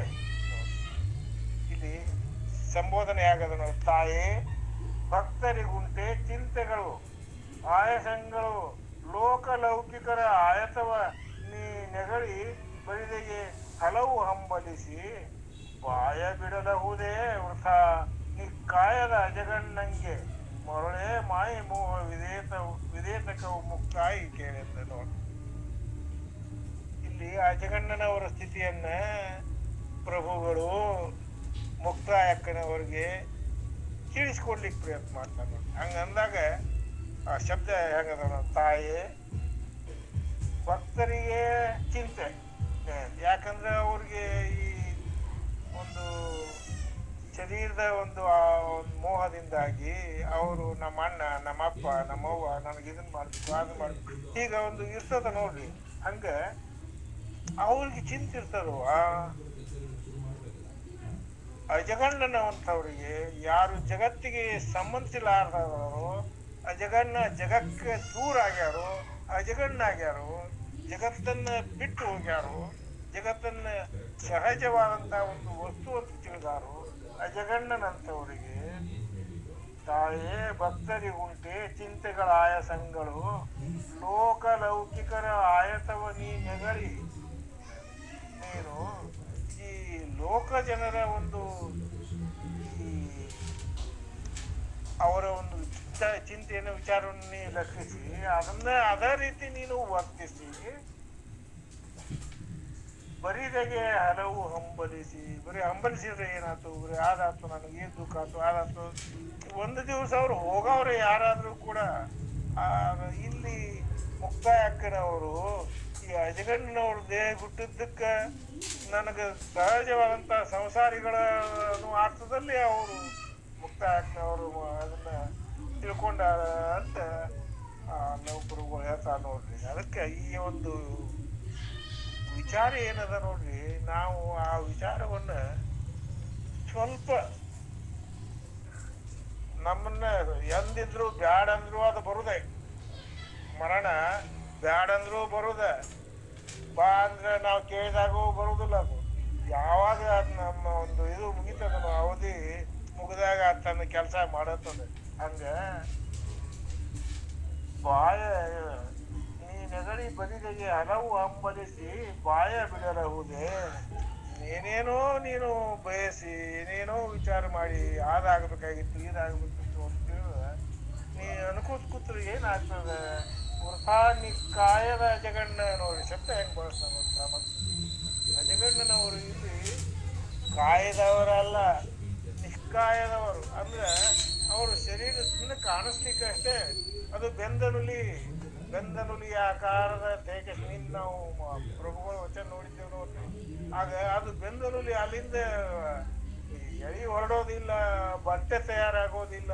ಮುಂದೆ ನಾವು ಮತ್ತೆ ದಿನಗಳನ್ನು ಸಂಗಿ ಬರೋದಿಲ್ಲ. ಬಾಯ ಬಿಡಲಹುದೇ ಅಂತ ಕಾಯದ ಅಜಗಣ್ಣಂಗೆ. ಅಜಗಣ್ಣನ್ಗೆ ಅಂದ್ರೆ ಅಜಗಣ್ಣನವರಿಗೆ ಕಾಯ ಇದಿಲ್ಲ, ನೋಡ್ಲಿಕ್ಕೆ ಕಾಯ. ಆದ್ರೆ ಅದು ಈಗ ಹೆಂಗ ಕಂಡಿಕಿ ಸುಟ್ಟ ಆಗೇತು ಹಂಗಾಗೈತಿ ಅನ್ನೋದ್ರಿಂದಾಗಿ ಅವರು ಈಗ ಈ ಜಗತ್ತಿಗೆ ಸಂಬಂಧಿಸಿದವರು ಅಲ್ಲವೇ ಅಲ್ಲ ಅಂತ ಪ್ರಭುದೇವರು ಹೇಳ್ತಾನೆ. ಬಾಯ ಬಿಡಲು ಹೋದೇ ಅಂತ ಕಾಯದ ಅಜಗಣ್ಣಂಗೆ ಮರಳೇ ಶಬ್ದ ಬರ್ತಾರೆ. ಮರಳೇ ಮಾಯೆ ಮೋಹವೇತಕವು ಮುಕ್ತಾಯಿ ಕೇಳಿದ್ದ. ಯಾಕೆ ಮಾಯೆ, ಎಲ್ಲಿ, ಏನು? ಮಾಯಾ ಸಂಪುಟ ಹೇಳುವಂತ ನೀವು ಬಹಳಷ್ಟು ಹೇಳೇನಿ. ಆದ್ರೆ ಮಾಯೆ ಅಂದ್ರೆ ಏನು ಅನ್ನೋದನ್ನ ನಾವು ವ್ಯಾಖ್ಯಾನ ನೋಡುವುದಾದ್ರೆ ಯಾವುದು ನಾಮರೂಪ ಕ್ರಿಯೆಗಳಿಗೆ ಒಳಗಾಗ್ಯದನು, ಯಾವುದು ನಾಮರೂಪ ಕ್ರಿಯೆಗಳಿಗೆ ಒಳಗಾಗ್ಯದ ಅದೆಲ್ಲ ಮಾಯೆ. ಅಂದ್ರೆ ನಾ ನಿಮಗೆ ಹೊರಗೆ ಬಂದದ್ದು 30% ಭಾಗ ಏನಿದೆ ನೋಡ್ರಿ, ಅದು ನಾಮರೂಪ ಕ್ರಿಯೆಗಳಿಗೆ ಸದಾಶಿವನಿಂದ ಪ್ರಾರಂಭ ಆಗಿ ಮುಂದೆ ಹಂಗ ಇಲ್ಲಿ ಬಂದು ಈಗ ಈ ಜಗತ್ತಿಗೆ ನಾವೇ ಇಲ್ಲೆಲ್ಲವೂ ಇದು ಮಾಯೆಗೆ ಒಳಪಟ್ಟದ್ದು. ಅಂದ್ರಿಂದ ನಾ ನಿಮ್ಗೆ ಆ ದಿವಸ ಶಬ್ದ ಬಳಸೇನು, ನಾನು, ನೀವು, ಅವರು, ಎಲ್ಲರೂ ಮಾಯಾಧೀನರೇ. ಮಾಯಾ ಯಾಕಂದ್ರೆ ಅವರೆಲ್ಲ ನಾಮಕ್ಕೆ ಅಥವಾ ರೂಪಕ್ಕೆ ಅಥವಾ ಕ್ರಿಯೆಗೆ ಒಳಗಾದವರು. ಕೇವಲ ಪರಶಿವ ನಾಮರೂಪ ಕ್ರಿಯೆಗಳಿಗೆ ಒಳಗಾಗದ ಒಂದು ಅಂಶ ಯಾವುದರ ಇದ್ರೆ ಪರಮಾತ್ಮ. ಹಂಗ ಆ ಅಜಗಣ್ಣ ಈಗ ನಿಷ್ಕಾಯ ಆಗ್ಯಾರ್ತದೆ. ಅದಕ್ಕೆ ಯಾರು ಶರೀರವನ್ನೇ ಹೊತ್ಕೊಂಡಿದ್ದಿದ್ದಿಲ್ಲ, ಅವ್ರು ಶರೀರ ಬಿಟ್ಟು ತೀರ್ಕೊಂಡು ಹೋಗ್ಯಾರ. ಅದು ಇದು ಅಂದ್ರೆ ಏನ್ ನಿನ್ ದುಃಖ ಅಂತ ಮುಕ್ತಾಯ ಹಾಕಿನವ್ರಿಗೆ ಪ್ರಭುಗಳು ಕೇಳ್ತಾನೆ. ಕಾಯದ ಅಜಗಣ್ಣಂಗೆ ಮರಳೆ ಮಾಯೆ ಮೋಹ ವಿರೇತಕವು. ನೀನ್ ಯಾಕೆ ಮಾಯೆ, ನೀ ಯಾಕೆ ದೇಹದ ಬಗ್ಗೆ, ಅಜಗಣ್ಣನ ಒಂದು ಮಾತುಗಳ ಬಗ್ಗೆ ಅಥವಾ ಒಂದು ರೀತಿ ಅವನು ಇರ್ಬೇಕಾಗಿತ್ತು ಅನ್ನೋದ್ರ ಬಗ್ಗೆ ಯಾಕೆ ಚಿಂತೆ ಮಾಡ್ತೀವಿ? ಅದಲ್ಲ ಅಲ್ಲಿ ಈ ಬಂದು ಮುಗಿತದ ನೋಡಿ. ಅದಕ್ಕೆ ಮುಕ್ತಾಯನವರು ಹೇಳ್ತಾರ,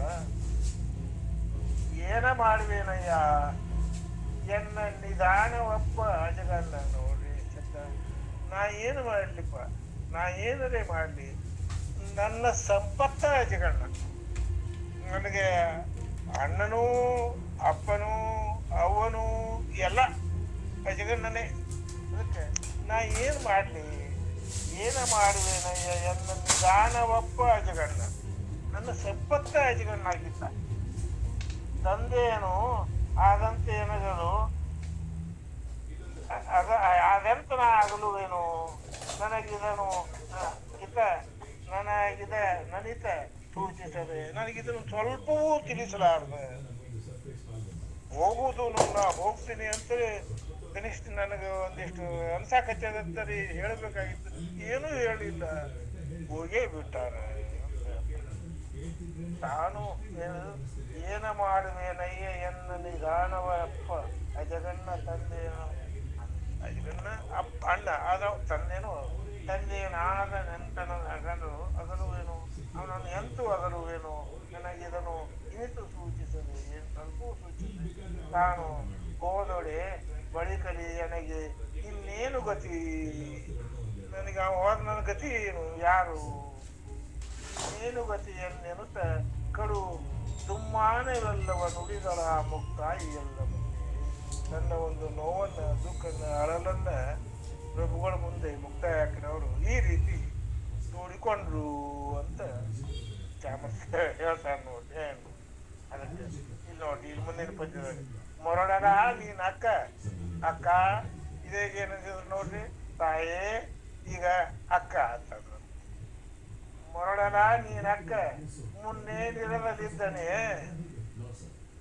ಎಂಥ ಕಿವ ನೀನು. ಯೋಗಿಗಳು ಮುನ್ ಇದ್ದೇನು, ಶರೀರ ಅಲ್ಲಲ್ಲ. ಮೊರಡನ ನೀನ್ ಅಕ್ಕ ಮುನ್ನೆ ನಿರದಲ್ಲಿದ್ದನೆ.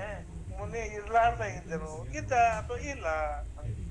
ಮೊರಡನ ನೀನ್ ಅಕ್ಕ ಮುನ್ನೆ ನಿರದಲ್ಲಿದ್ದನೆ, ಹಿಂದಿದ್ದನು ಅಥವಾ ಇದು ಇರದೇ ಇದ್ದನು. ಹಂಗಾರ ಅಜ್ಗಣ್ಣ ಯಾರು, ದೇಹವೋ ಆತ್ಮವೋ ಅಂತ ಇಲ್ಲಿ ಆ ಪ್ರಶ್ನೆ ಈ ಪದ್ಯದೊಳಗೆ ಅದನ್ನ ಅವರ ಪ್ರಭುಗಳು ಈಗ ಹೇಳ್ತಾನೆ ನೋಡಿ. ಮೊರಡರ ನೀನಕ್ಕ ಮುನ್ನೆ ನಿರದಲ್ಲಿದ್ದನೆ, ಬಳಿಕಲಿ ಈಗಲಿ ಶರೀರವನ್ನು ಸಡಿಲಿಸಿದನೆ. ಮೊದಲು ಇದ್ದನು ಅಥವಾ ಇದ್ದರು, ಈಗ ಶರೀರ ಬಿಟ್ಟನು ಇಲ್ಲ. ಜೀವಾತ್ಮ ಚಿರಂತನ.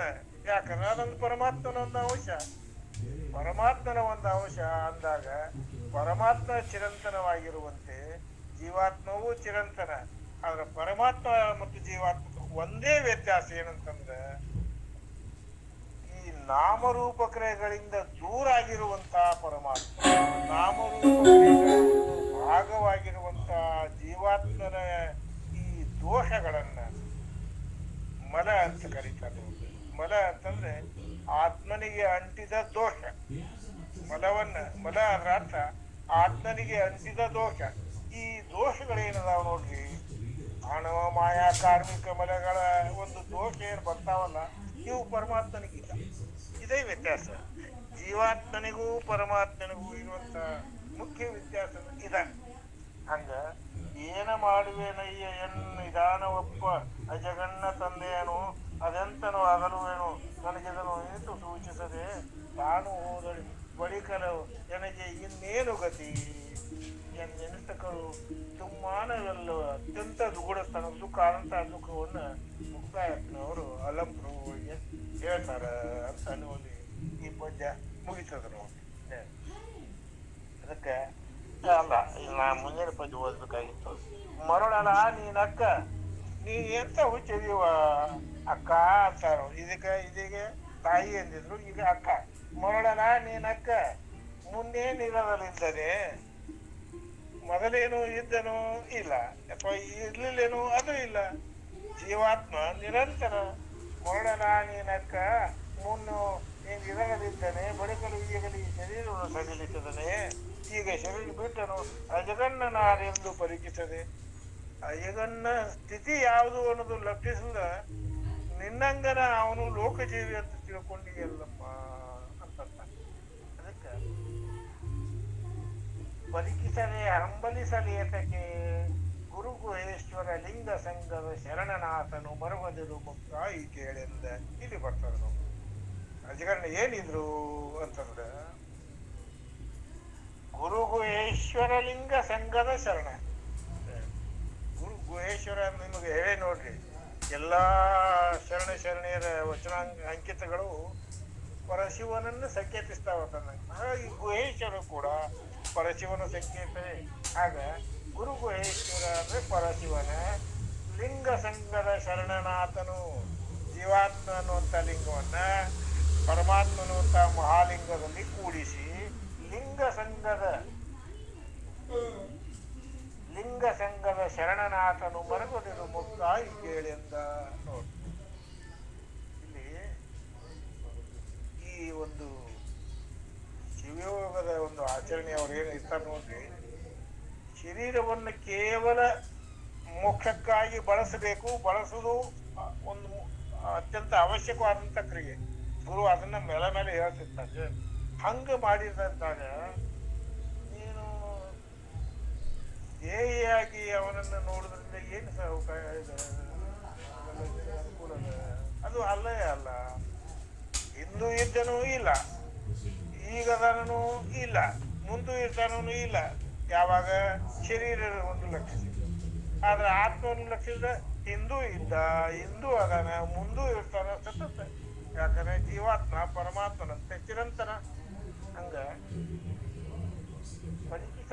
ಫಲಿಸಲೇತಕ್ಕೆ ಗುರು ಗುಹೇಶ್ವರ ಲಿಂಗ ಸಂಘದ ಶರಣನಾಥನು ಮರುಗದಿರು ಮುಕ್ತಾಯಿ ಕೇಳಿಂದ. ಮರುಗಬೇಡವ, ದುಃಖ ಮಾಡ್ಕೋಬೇಡ, ಬಹಳ ಹಳಾಳಿ ಮಾಡ್ಕೋಬೇಡ ಅಂತ ಹೇಳುವಲ್ಲಿ ಈ ಪದ್ಯ ಮುಗಿತದ ನೋಡಿ.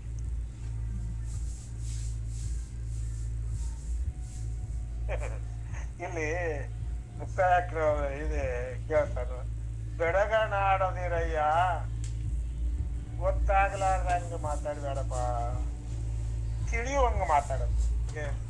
ಬೆಡಗನಾಡದಿರಯ್ಯ ಗೆಳೆಯನ್ನೊಡನೆ ಹುಟ್ಟಿದನು ಈಸು ದಿನವು.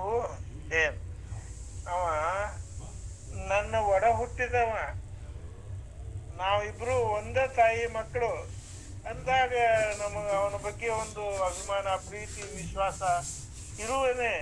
ಅದಕ್ಕೆ ಹಂಗ ಬೆಡಗನಾಡದಿರಯ್ಯ, ನನಗೆ ತಿಳಿಲಾರ್ದಂಗ ಮಾತಾಡ್ಬೇಡಪ್ಪ.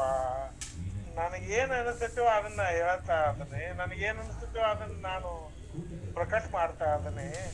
ಮತ್ತೆ ನನಗೆ ನೀ ತಿಳಿಲಾರ್ದಂಗೆ ಹೇಳಿರಿ ಹಂಗೆ. ಬೆಡಗನಾಡದಿರಯ್ಯ ಕೇಳಿಯನ್ನೊಡನೆ ಹುಟ್ಟಿದನು ಈಸು ದಿನ ಒಂದು.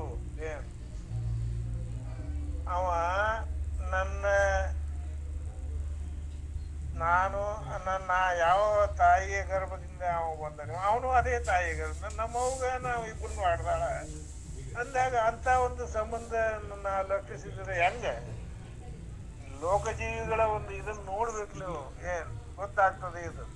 ಅದು ಅದರಾಗೂ ಬಹಳಷ್ಟ ಒಂದ ಸಂಪತ್ತನ್ನು ಮಾಡಿ ಇಟ್ಟು ಹೋಗಿದ್ರಂದ್ರೆ ಅದೇನು ಅದ್ಭುತವಾದಂತ ಒಂದು ಇದು ಅಂತ. ಬೆಡಗಿನಾಡದಿರಯ್ಯ ಕೇಳನೊಡನೆ ಹುಟ್ಟಿದ ನೀಸು ದಿನ ಒಂದೊಡಲು ಹಿಡಿದ ಜಗಣ್ಣನಿರ್ದನು ಗುಪ್ತ ಭಕ್ತಿ. ದೇಹಿಯಾಗಿ, ಒಡಲು ಹಿಡಿದ ಅಂದ್ರೇನು? ದೇಹಿಯಾಗಿ ನನ್ನ ಜೊತೆ ನನ್ನಂಗನೇ ಅವನು ಊಟ ಮಾಡ್ತಿದ್ದ, ಅಡ್ಡಾಡ್ತಿದ್ದ, ಇರ್ತಿದ್ದ. ಹಾಗೆ ನನ್ನಂಗನೇ ಇದ್ದಂದಾಗ ಮತ್ತ ಅವ ಇಲ್ಲ ಅಂತಂದ ಹೆಂಗ? ಅದಕ್ಕೆ ಬೆಡಗನಾಡದಿರಯ್ಯ ಕೇಳನೊಡನೆ ಹುಟ್ಟಿದನು ಈಸು ದಿನ ಒಂದು ಒಡಲು ಹಿಡಿದ ಜಗಣ್ಣನಿರ್ದನು ಗುಪ್ತ ಭಕ್ತಿಯಲ್ಲಿ. ಬಹಳಷ್ಟು ಒಂದು ಶಿವಯೋಗಾಚರಣೆ ಅನ್ನೋದನ್ನ ಹಂಗೈತಿ. ಅದ್ ನನಗೂ ಒಂದು ಸ್ವಲ್ಪ ಅನಿಸ್ತಿತ್ತು, ಅವ ಏನೋ ಮಾಡ್ತಾನಂತ ತಿಳಿದಿದ್ದೆ ನಾನು. ಅದಕ್ಕೆ ಅವ ಹಿಂಗ ಈ ಒಂದು ದೇಹನೇ ಬಿಡ್ತಾನ ಅನ್ನೋದು ಈ ವಿಚಾರ ಏನು ಬರ್ತದೆ ನೋಡ್ರಿ. ಈ ವಿಚಾರ ಬಹಳ ಮಂದಿಗೆ ಇದು ಅದ್ಯಾಂಗ ದೇಹ ಬಿಡ್ತಾನೋ, ಅದ್ಯಾಂಗ ಇದು ಅನಿಸ್ತದ. ಅದಕ್ಕೊಂದು ಮಂತ್ರ ಅದ. ಆ ಮಂತ್ರವನ್ನ ಆಸನಬದ್ಧನಾಗಿ ಕುಳಿತು ಆ ಮಂತ್ರವನ್ನು ಹಚ್ಚಿದ್ರೆ 12ರಿಂದ 15 ಮಿನಿಟ್ನಾಗ ಹೋಗೇ ಬಿಡ್ತದೆ. ಹಂಗ ಆ ಒಂದು ದಾರಿಯಲ್ಲಿ ಈ ಒಂದು ಗುಪ್ತ ಭಕ್ತಿಯನ್ನ ನಮ್ಮಣ್ಣ ಮಾಡ್ತಾ ಇದ್ದ. ಗುಪ್ತ ಭಕ್ತಿ ನಡೆದು ತೋರಿಸುತ್ತಲ್ಲ, ನೋಡಿಸುತ್ತ ಎಲ್ಲರರಿಯಲು ಕಡೆಯಲ್ಲಿ ಪರಿ ಕಾಣಬಾರದ ತೊಡಕನೊಡ್ಡಿದ ನೆಂದಳ ಮುಕ್ತಾಯಿಯಲ್ಲ ಬಗೆಯೇನು. ಈ ಗೊತ್ತ ಇರ್ಲಾರ್ದ ಹಿಂಗ್ ಬಿಟ್ಟು ಹೋದಲ್ಲ, ಗೊತ್ತ ಇರ್ಲಾರ್ದ ಹಿಂಗ್ ಬಿಟ್ಟು ಹೋದಲ್ಲ. ನಾನು ಒಬ್ರು ಕೇಳಿದ್ರು, ಏನ್ ಕೇಳಿದ್ರಂದ್ರೆ, ಈ ಲಿಂಗಾಯತರನ್ನ ಕುಂಡಿಸಿ ಯಾಕೆ ಸಮಾಧಿ ಮಾಡ್ತಾರೆ ಅಂತ ಕೇಳಿದ್ರು. ನಾನು ಹೇಳಿದೆ, ಲಿಂಗಾಯತರು ಅಂತಂದ್ರೆ ಅವರು ಶಿವಯೋಗ ಆಚರಣೆಯ ಒಂದು ಸಂಕೇತ ಅದ. ನಿಮಗೆ ಯಾರಾದ್ರೂ ಇಲ್ಲಿ ಒಂದು ಪ್ರಸಂಗವನ್ನು, ಸೊಲ್ಲಾಪುರ ಒಂದು ಪ್ರಸಂಗ ತಗೋತೀನಿ. ಸೊಲ್ಲಾಪುರದಾಗ ಈ ಲಿಂಗಾಯತಕ್ಕೆ ಸಂಬಂಧಿಸಿದಂತ ಒಂದು ಸಮಾಜದವ್ರಿಗೆ ಅವರು ಇದ್ರಿಗೆ ಯಾವ್ದಾದ್ರು ಒಂದು ಈ ಸ್ಮಶಾನಕ್ಕೆ ಒಂದು ಹೊರಟಂತ ಒಂದು ವ್ಯಕ್ತಿಯನ್ನ ತಗೊಂಡು ಬರ್ತಿದ್ರಂದ್ರೆ ಅಲ್ಲಿ ಏನ್ ಮಾಡ್ತಾರಂದ್ರೆ, ಯಾರೇ ಇದ್ರಿಗೆ ಬರ್ಲಿ ಲಿಂಗಾಯತರು ಅವರು ತಮ್ಮ ಪಾದರಕ್ಷೆಗಳನ್ನ ಬದಿಗಿಟ್ಟು ನಮಸ್ಕಾರ ಮಾಡಿ ಮತ್ತೆ ಹಾಕೊಂಡು ಹೋಗ್ತಾರೆ. ಅದೊಂದು ಪದ್ಧತಿ ಅಲ್ಲಿ. ಯಾಕಂದ್ರೆ ಇದು ಆ ಕಾಲದಿಂದಲೂ, ಸಿದ್ದರಾಮೇಶ್ವರರ ಕಾಲದಿಂದಲೂ ನಡೆದು ಬಂದದ್ದು. ಯಾಕಂದ್ರೆ ತಲೆತಲಾಂತರದಿಂದ ಆ ಆಚರಣೆಗಳು ಹಂಗ ಮುಂದುವರಿತಿರ್ತಾವ ನೋಡ್ರಿ. ಹಾಗ ಆ ಕಾಲದಿಂದಲೂ ಅದು ಬಂದದ. ನನಗನಿಸಿ ಆಶ್ಚರ್ಯ ಅನಿಸ್ತು, ಸಿದ್ದರಾಮೇಶ್ವರು ಎಂಥ ಒಂದು ಪರಿಣಾಮವನ್ನು, ಪ್ರಭಾವವನ್ನು ಬಿಟ್ಟು ಹೋಗ್ಯಾರಲ್ಲ ಅಂತ. ಅದಕ್ಕೆ ನಡೆದು ತೋರಿಸುತ್ತ ಎಲ್ಲರರಿಯಲು ಕಡೆಯಲ್ಲಿ ಈ ಪರಿ ಕಾಣಬಾರದ ತೊಡಕನೊಡ್ಡಿದನು. ಹಿಂಗ ಅವ ನನಗೆ ಏನೂ ಹೇಳಲಿಲ್ಲ, ಏನೂ ಗೊತ್ತು ಮಾಡಲಿಲ್ಲ, ಕೂತ ದೇಹ ಬಿಟ್ಟು ಹೋಗ್ಯಾನ ಅಂತ ನೀ ಹೇಳಿದಂಗ ನನಗನಿಸ್ತದ ಅಂತ ನೋಡ್ರಿ. ನಡೆದು ತೋರಿಸುತ್ತ ಎಲ್ಲರರಿಯಲು ಕಡೆಯಲ್ಲಿ ಈ ಪರಿ ಕಾಣಬಾರದ ತೊಡಕನೊಡ್ಡಿದನು. ಗೊತ್ತಿರ್ಲಾರ್ದಂಗ ಒಂದು ಬಿಕ್ಕಟ್ಟನ್ನು ನನಗ ಇಕ್ಕಟ್ಟನ್ನ ತಂದಿಟ್ಟ ನಮ್ಮ ಅಣ್ಣ ಅಂತ. ಹಂಗ ಅದಕ್ಕೆ ಅಲ್ಲವ ಪ್ರಭುಗಳಿಗೆ ಮುಕ್ತಾಯ ಆಗ್ತವ್ರು ಈ ರೀತಿ ಹೇಳ್ತಾರೆ ನೋಡ್ರಿ. ಕಾರಣವ ಕಾಣಿಸದ ಮನದಲ್ಲಿ, ಕಾರಣವ ಕಾಣಿಸದ ಮನದಲ್ಲಿ ಕಾರಣಿಕರ ಶರಣರೊಂದು ಶರೀರವನ್ನು ತೋರಿದೊಡೆ ನಿನ್ನವರೆಂದು ನಂಬದಿರು, ಹಾರವಿಸದಿರು, ತಿಳಿದು ನೋಡಿ ವಿಚಾರಿಸೋಡೆ ಅಜಗಣ್ಣನೆಂಬನು ಅಪಾರ ಮಹಿಮನು ನಿತ್ಯ ನಾವು ಮುಕ್ತಾಯಿ ಕೇಳಿದ್ದನು. ಅಲ್ಲಮ ಪ್ರಭುಗಳು ಇಲ್ಲಿ ಸಾವಕಾಶವಾಗಿ ಮುಕ್ತಾಯಕ್ಕನವರ ಒಂದು ಮಾನಸಿಕ ಸ್ಥಿತಿಯನ್ನ ತಮ್ಮ ಒಂದು ಹಿಡಿತಕ್ಕೆ ತರಲಿಕ್ಕೆ ಪ್ರಯತ್ನ ಮಾಡ್ತಾ ಇದ್ದಾರೆ. ಏನ್ ಕಾರಣವ ಕಾಣಿಸದ ಮನದಲ್ಲಿ, ಯಾವ ಕಾರಣನೂ ಮಾಡ್ಲಾರ್ದ, ನಮಗ್ ಸಂಶಯ ಸುಧಾ ಮೂಡ್ಲಾರ್ದಂಗ, ನಮಗೇನೂ ಗೊತ್ತಾಗ್ಲಾರ್ದಂಗ ಕಾರಣವ ಕಾಣಿಸದ ಮನದಲ್ಲಿ ಕಾರಣಿಕರು ಆ ಶರಣರೊಂದು ಶರೀರವನ್ನು ತೋರಿದೊಡೆ ನಿನ್ನವರೆಂದು ನಂಬದೆವು. ಶಿವಯೋಗಿಗಳಾದವರು ಅವರು ಆ ಶರೀರವನ್ನ ಸುಮ್ಮನೆ ಹಿಡಿದಿರ್ತಾರಷ್ಟೇ, ಅದು ಸುಟ್ಟ ಕಂಡಿಕಿನೇ ಅದು. ಹಿಂಗಾಗಿ ಅಲ್ಲಿ ನೂಲು ತೆಗಿಲಿಕ್ಕೆ ಬರೋದಿಲ್ಲ, ಬಟ್ಟೆ ತಯಾರು ಮಾಡಕ್ ಬರೋದಿಲ್ಲ, ನಿಮಿತ್ತ ಮಾತ್ರಕ್ಕೆ. ಯಾಕ ಪ್ರಾರಬ್ಧದಿಂದಾಗಿ ಕೊಟ್ಟಂತ ನಮಗ್ ಬಂದಂತ ಆಯುಷ್ಯ ಮುಗಿಯೋ ತನಕನು ಅಗಾವನು ಬಿಟ್ಟು ಹೋಗಕ್ಕೆ ಅವಕಾಶ ಇರುತ್ತದೆ. ಪ್ರಸಂಗ ಬಂದಾಗ ಅದು ಸೂಚನಾ ಬರ್ತದೆ. ಆ ಸೂಚನೆಗೆ ಅನುಗುಣವಾಗಿ ಅವರು ದೇಹ ಬಿಡ್ತಾರ ಅಂತ ಅರ್ಥ. ಕಾರಣವ ಕಾಣಿಸದ ಮನದಲ್ಲಿ ಕಾರಣಿಕರು ಆ ಶರಣರು ಒಂದು ಶರೀರವನ್ನು ತೋರಿದೊಡೆ ನಿನ್ನವರೆಂದು ನಂಬದಿರು. ಅಜಗಣ್ಣ ನಿಮ್ಮಣ್ಣ ಹುಟ್ಟಿದ ಒಂದು ಪ್ರಸಂಗದಿಂದ, ಆದ್ರೆ ಲೋಕದ ಪ್ರಸಂಗದಿಂದ ಶಿವಯೋಗಿಗಳ ಒಂದು ಹಿನ್ನೆಲೆಯಲ್ಲಿ ನಾವು ಜಗತ್ತಿಗೆ ಸಂಬಂಧಿಸಿದಂತ ಅಥವಾ ಪರಶಿವನಿಗೆ ಸಂಬಂಧಿಸಿದಂತ ಒಬ್ಬ ವ್ಯಕ್ತಿ. ನಿನ್ನವರೆಂದು ನಂಬದಿರು, ಹಾರವಿಸದಿರು. ಬಹಳಷ್ಟು ಅವ ಇರ್ಬೇಕಾಗಿತ್ತು, ಇರ್ಲಿ ಅಂತ ಅಪೇಕ್ಷಿಸಬೇಡ, ಬಯಸ್ಬೇಡ ಅಂತ. ಹಾರವಿಸದಿರು, ತಿಳಿದು ನೋಡಿ ವಿಚಾರಿಸುವಡೆ. ವಿಚಾರ ಮಾಡಿದರೆ ಅಜಗಣ್ಣನೆಂಬನು, ನಿಮ್ಮಣ್ಣ ಅಜಗಣ್ಣನೆಂಬನು ಅಪಾರ ಮಹಿಮನು. ಅಜಗಣ್ಣನ ಮಹಿಮೆ ಅಪಾರ. ಯಾಕಂದ್ರೆ ಶಿವಯೋಗ ಆಚರಣೆಯಿಂದ ತನ್ನ ಜನನ ಮರಣಗಳ ಬಂಧನವನ್ನು ನಿವಾರಿಸಿಕೊಂಡ. ಜನನ ಮರಣಗಳ ಒಂದು ಬಂಧನವನ್ನು ನಿವಾರಿಸಿಕೊಂಡು ಈ ಮಾಯಾ ಒಂದು ರೂಪದ ವಿಶ್ವದಿಂದ ದೂರ ಆಗಿರುವಂತಹ ಪರಮಾತ್ಮನಲ್ಲಿ ಸಮರಸ ಆಗಿರುವುದರಿಂದ ಅವನು ನಿತ್ಯನಾಗ್ಯಾನ. ಹಿಂದಿದ್ದ ಇದ್ದ ನಾಳಿರೋದಿಲ್ಲ, ಹಿಂಗಲ್ಲ. ಸದಾ ಕಾಲವೂ ಅವ್ರು ಇರ್ತಾರಂತ. ಯಾರು ಪರಶಿವನಲ್ಲಿ ಸಮರಸ ಆಗ್ತಾರೋ ಅವರು ಪರಶಿವನಂತೆ ಸದಾ ಕಾಲವೂ ನಿರಂತರವಾಗಿರ್ತಾರಂತ. ನಾ ಏನೋ ಒಂದು ಹೇಳ್ತಾ ಇದೀನಿ ಅಂತ ತಪ್ಪು ತಿಳ್ಕೊಬೇಡ್ರಿ. ಅವ್ರಿಗೆ ಆ ಸ್ಥಿತಿ ಇರ್ತದ, ಅದು ಅವ್ರಿಗೆ ಮಾತ್ರ ಗೊತ್ತಾಗ್ತದೆ. ಅಂಥದ್ದು ಅವ್ರಿಗೆ ಮಾತ್ರ ಗೊತ್ತಾಗ್ತದೆ ಅಂತಂದ್ರೆ ಅವರ ಮಹಿಮೆನೇ ಅಂಥದ್ದು ಇರ್ತದೆ. ಆ ಕಾರಣದಿಂದಾಗಿ ಅವರು ನಿಮಿತ್ತವಾಗಿ ಲೋಕದ ಜನರೊಂದಿಗೆ ಕೂಡ್ತಿರ್ತಾರೆ ಅಥವಾ ವರ್ತಿಸ್ತಿರ್ತಾರೆ ಅಥವಾ ದಿನಗಳನ್ನು ಕಳೀತಿರ್ತಾರೆ. ಹಾಗೆ ಹಾರವಿಸದಿರು ತಿಳಿದು ನೋಡಿ ವಿಚಾರಿಸುವಡೆ ಅಜಗಣ್ಣನೆಂಬನು ಅಪಾರ ಮಹಿಮನು ನಿತ್ಯನವು. ನಿನ್ನೆ ಇದ್ದ, ಇಂದಿಲ್ಲ, ನಾಳೆ ಇರ್ತಾನೆ, ನಾಳೆ ಇರೋದಿಲ್ಲ, ಅದು ಯಾವುದೂ ಅಲ್ಲವೇ ಇಲ್ಲ. ಮೊನ್ನೆನೂ ಇದ್ದ, ನಿನ್ನೆನೂ ಇದ್ದ, ಇಂದೂನು ಅದನ್ನ ನಾಳೆನೂ ಇರ್ತ. ಪರಶಿವನಂತೆ ಚಿರಂತನ. ಹಂಗ ನಿತ್ಯನವು ಮುಕ್ತಾಯಿ ಕೇಳೆಂದ. ಈಗ ಅಂದ್ರೆ ಆ ಜಗಣ್ಣ ಏನು ಈಗ ದೇಹ ಬಿಟ್ಟಾನಲ್ಲ, ಪ್ರಭುಗಳ ಮಾತು ನಿನ್ನಂಗೆ ಅವ ಲೋಕಕ್ಕೆ ಸೀಮಿತ ಅಲ್ಲ, ಜನನ ಮರಣಕ್ಕೆ ಸೀಮಿತ ಅಲ್ಲ, ಈ ಒಂದು ಕರ್ಮ ಬಂಧಕ್ಕೆ ಸೀಮಿತ ಅಲ್ಲ. ಈ ಎಲ್ಲವನ್ನೂ ಮೀರಿ ಯಾವುದು ಪರಶಿವನಿಗೆ ಅನ್ವಯವಾಗುವುದಿಲ್ಲವೋ, ಯಾವುದು ಪರಮಾತ್ಮನಿಗೆ ಅನ್ವಯ ಆಗುವುದಿಲ್ಲವೋ ಆ ಪರಮಾತ್ಮನಲ್ಲಿ ಒಂದಾಗಿ ಸಮರಸ ಆಗಿ ಪರಮಾತ್ಮನಂತೆಯೇ ನಿರಂತರಾಗ್ಯಾನ ಅನ್ನೋದ್ರಿಂದ ಅವ ನಿತ್ಯ.